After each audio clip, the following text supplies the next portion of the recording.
প্রিয় শিক্ষার্থী, এখন আমি ত্রিকোণমিতিক অধ্যায় অনুশীলনী 9.2-এর 22 নম্বর অঙ্কটি সমাধান করব। দেখো, অঙ্কটিতে বলেছে দেখাও যে cos 3a = 4 cos cube a minus 3 cos a যদি a = 30 ডিগ্রি হয়। তাহলে এই অঙ্কটা কিন্তু দেখাতে বলা হয়েছে। তাহলে আমরা 22 নম্বর লিখতে পারি। প্রথমেই দেওয়া আছে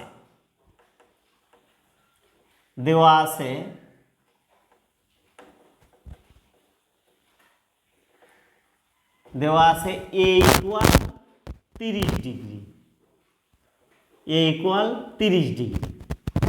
এখন যেহেতু দেখাতে বলেছে তাহলে অবশ্যই আমরা কি করব, লেফট সাইড দিয়ে করব অঙ্কটা। লেফট সাইড cos 3a এইটা আছে আমাদের বাম পক্ষে অর্থাৎ লেফট সাইডে। এখন আমরা কি করব, এই এর মানটা বসিয়ে দেব। দেখো, তাহলে cosই থাকবে, এখানে 3 গুণন এর মান আছে 30, আমরা 30টা বসিয়ে দিলাম 30 ডিগ্রি। এরপরে দেখো cos 3 × 90 অর্থাৎ এটা আমরা গুণ করে দিলাম। এইবার দেখো cos 90 ডিগ্রির মান কত? cos 90 ডিগ্রির মান 0। তাহলে আমরা বাম পক্ষে কিন্তু মানটা পেয়ে গেলাম কত? 0। এখন আমরা রাইট সাইডের কাজ করব।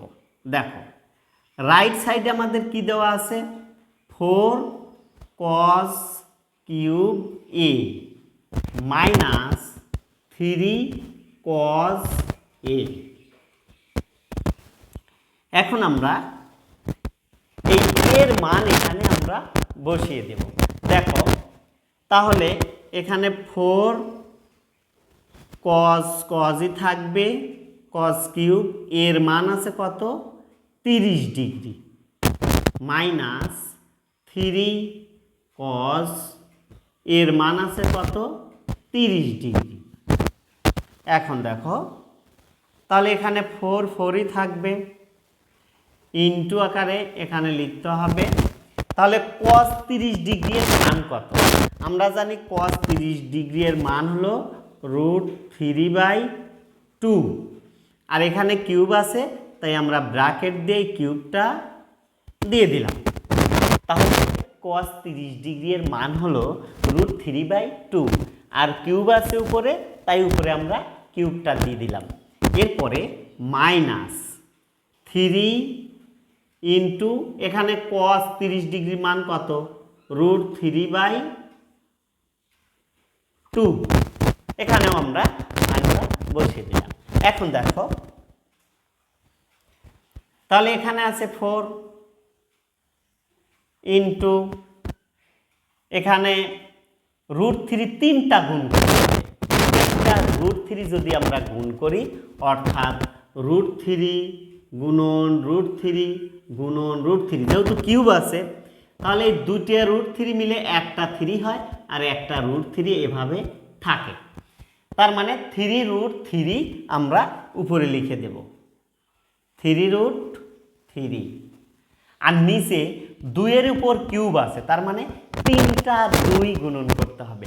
2 গুণন 2 অর্থাৎ 2 দুগুণে 4, 4 দুগুণে 8, 3টা 2 গুণ করলে 8 হবে, মাইনাস এখানে 3√3 এর সাথে গুণ হয়ে গেল 3√3/2। এখন দেখো, এই 4 দ্বারা আমরা 8কে কেটে দিতে পারি, কারণ 4 হলো উপরের, 8 হলো নিচের।